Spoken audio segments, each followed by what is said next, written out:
The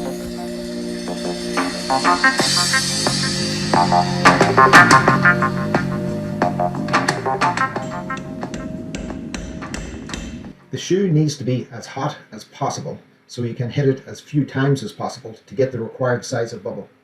The shoe needs to be held over the edge of the anvil. The shoe needs to be held at a slight angle to begin the bubble so it's tipped up off the flat face of the anvil. And then your hammer will come in at a bit of an angle to begin with towards the shoe, moving to a more vertical direction so you're hammering straight down. If you can keep your elbow in close to your side, you're more likely to be more accurate. And if you watch how your hammer comes down to the shoe, if the handle of your hammer is as close to parallel to the anvil face as possible, you will have a bubble that has a V shape to it.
Begin with the expectation that you're going to make lots of bubbles that will either be too small, too big, or have made too much of a mess of the shoe.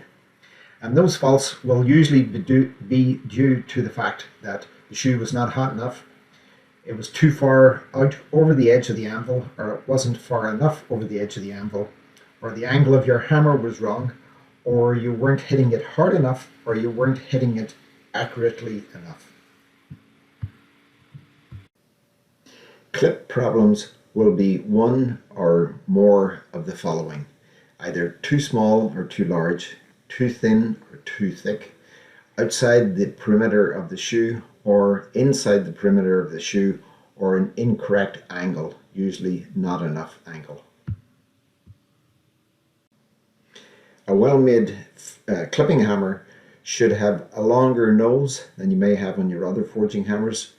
The forging face should have a slight roundness or camber to it, not perfectly flat. The outer edge should have less bevel than your other forging hammers might have, and the handle should be flatter on the sides to give you more hammer control. Making consistently good clips on shoes requires good equipment, attention to detail, and lots of practice.